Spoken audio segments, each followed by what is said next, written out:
Good afternoon and welcome to O'Neill's Grill for our weekly Fan and Press Luncheon. We're glad to be back and appreciate the hospitality again here on University Boulevard at O'Neill's Grill. Today we'll have Coach Houston as we get ready for FCS playoffs this week at Bridgeforth Stadium, and that'll be followed by women's basketball head coach Sean O'Regan. The men's basketball team is getting on the road right here in this noon hour, so we will not have head coach Lewis Rowe this morning.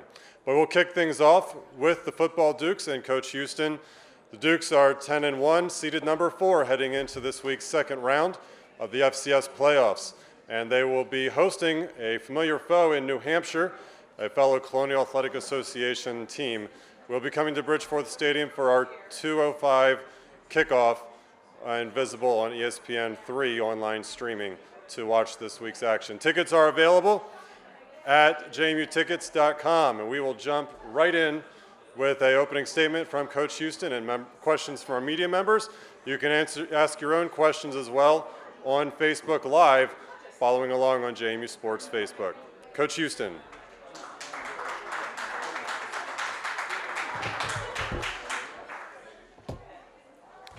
Thanks a lot, and thanks for being back out here again this week at O'Neill's, and thanks to Mo and her staff for hosting us. It's been a great year here, and hopefully we can keep doing these for a few more weeks. So I appreciate some of our faculty members who have been loyal fans all year long. You know, they got their seats up there in the deck at Bridgeforth, and they met with me at the beginning of the year, back at the beginning of the summer, to lay out their expectations for my performance this year. And so I appreciate their support all the way through. But you know, it's been good to have the bye week last week. I hope everybody had a great Thanksgiving. I think certainly our players and our coaches and staff enjoyed the fact that we got to spend Thanksgiving Day and Friday with our families and get just a little bit of time off and get everybody's legs back and minds cleared and ready to go. So excited about the opportunity to play New Hampshire again.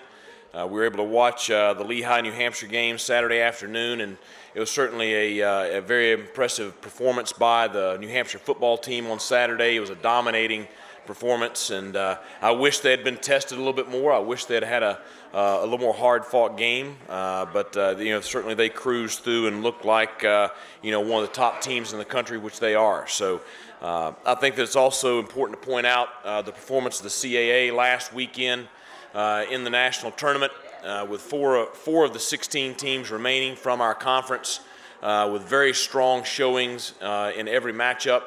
And I think that speaks to the depth and quality of the football in the CAA. So congratulations to the ones that have moved on. So, you know, and people have asked about, you know, what I think about playing a conference opponent in the second round. And, you know, certainly you would rather it be later on in the tournament. But, you know, again, with the high number of CAA teams, you know, it's hard to avoid to a degree. But the thing that you do know is you know what kind of a matchup it's going to be. You know what kind of team you're going to get. You know what the game's going to be like. It is going to be a very, very good college football game. I would think it's going to be one of the top games this weekend in the country. And I think both teams are very evenly matched. And I know that Sean will have his guys ready to go and ready to play. And I know our bunch will be ready to go and ready to play. So it should be a fun game to watch. And I'll probably lose a little bit of hair and get a little bit grayer this weekend. But hopefully we can find a way to come out on top by one. So all that being said, questions from the media about the upcoming game? Addison, there he is. And his offense, rushing offense is... Okay. All right. Greg Medea, DNR. In terms of preparing your defense this week, do you have to prepare for two quarterbacks, prepare for both Adam and Trevor? Well, I think that when you look at what New Hampshire does schematically, they don't change a ton, no matter which quarterback is in there. Certainly, Trevor won the job initially because of his mobility. Now, that's also the reason he's limited right now. So I don't know how much their offense will change no matter who we face. But I do think that Reese is playing at a very high level. I think that's who we'll see. But I think either one of them is going to be a challenge. But I think either one of them will give New Hampshire the ability to be very productive. They've been good on offense. They've been good on offense all year. What did they do particularly against Lehigh they put up a ton of points against Lehigh, a pretty good defense? Well, they were dominant against Lehigh. I think that starts with their offensive line and Crossan, the running back, who I think is one of the better backs at the FCS level. And I think, he's got good speed, good quickness. He's got good size. He's a physical runner. He can break the long one, and that offensive line is just a big physical group that, is going to create, holes and lanes. And I think that, you couple that with, Reese threw the ball very well. I think that Powell, the tight end, O'Connell, the receiver, some of the other guys they have there, I think they're very talented at those positions. And so I think it's a deal where, much like us, you have a high-end running back with a passing game that is, very effective. And so it really, puts you a strain on you defensively. But, I just thought that up front at the point of contact, I thought they were dominant on Saturday. And I thought that, Lehigh looked a little overwhelmed. David de Guzman, WHSV TV in Harrisonburg. Coach, your team has referred to that fourth quarter against New Hampshire repeatedly. Do you feel like that was kind of the turning point for this team, and is that maybe a source of motivation for your team going into this week? I think certainly it's been motivation since then, and I think you can look at the fourth quarters of the ball games since that day, and we've been pretty dominant in the fourth quarter. And I think that our team has really, for a lot of reasons. Number one, for some of the mistakes that we made that were just so critical to point out that if we're going to win the conference championship, if we're going to have the season we want to have, we can't have those mistakes and what those mistakes result in. I mean, I thought that was critical for the kids to see and to understand just how close we came to giving that game away. Fortunately, we were able to win it. I think it's been a great learning experience, and I think it has been very motivational. Tommy Keeler, Northern Virginia Daily. Can you talk a little bit about New Hampshire's defense? Do they look any different than last time you played them, or pretty much the same? Or probably a little bit better. I mean, I think they're playing with a lot more confidence, especially their young DBs. And I think the freshman corner is playing very, very well. Of course, they got the All-American on the other side of him. But I think Lacey, the safety, who he's listed as a freshman, but he's an older freshman. But I think that those guys are playing really good on the back end. Of course, their bunch up front is really the thing that stood out the last time too. Just they play hard.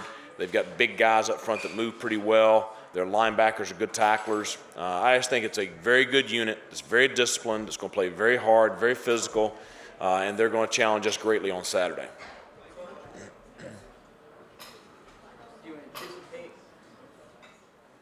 Do you anticipate them defending you guys the same way they did the first time around, where they kind of stacked the box and keyed on Khalid and Carden? That's probably a better question for Sean, but I would think so. I mean, if it were me, but who knows?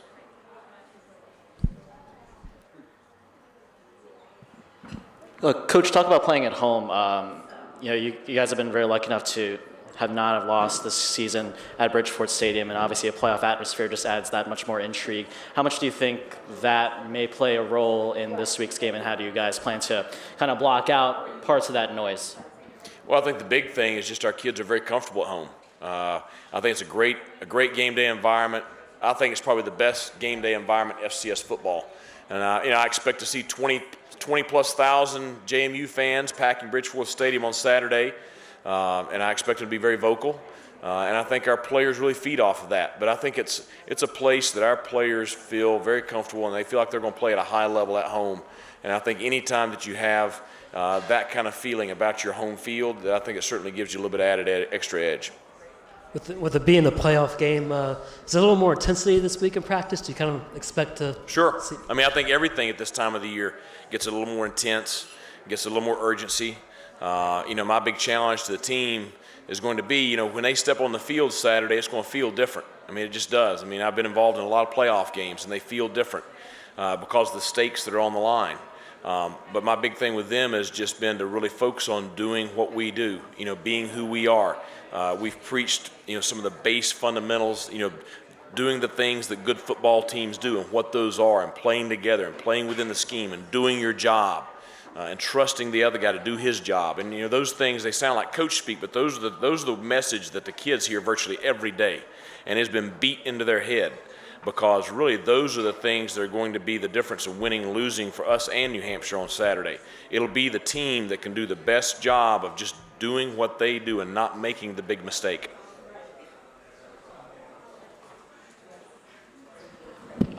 Coach, in looking at the tape from and the game on Saturday, how has New Hampshire maybe have changed since the last time you guys have, since the last time you guys two met? And have they gotten a little different, or have they been maybe improving in certain areas rather than others?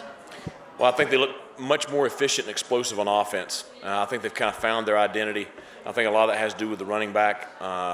Certainly Reese's ability to throw the football has, given them that added dimension also. But they look like a very confident, hungry football team. That's what I took away from Saturday's game.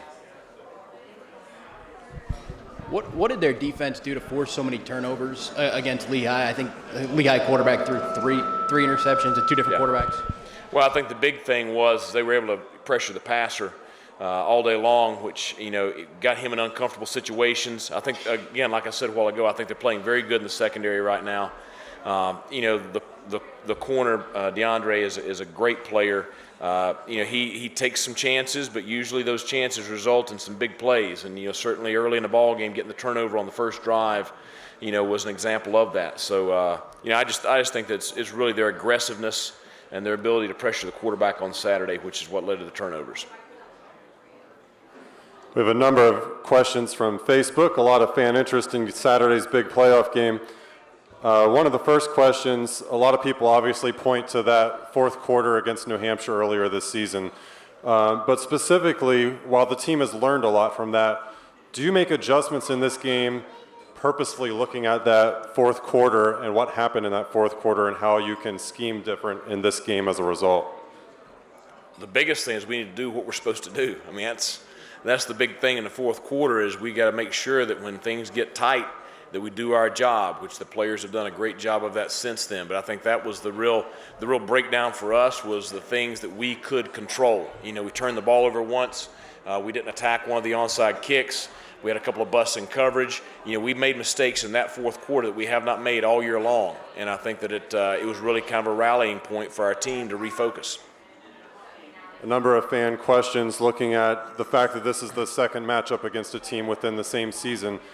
Do you do anything schematically different preparing for New Hampshire the second time versus the first time? Well, I think we'll both have wrinkles. We'll both have adjustments to our schemes, to try to, do something better this time than we did the last time. But at the end of the day, we are who we are. Both of us are. And so, they're going to hand the ball to 27 a bunch. We're going to hand the ball to 32 a bunch. We're going to do certain things on defense. They are too. But there'll be some wrinkles within there.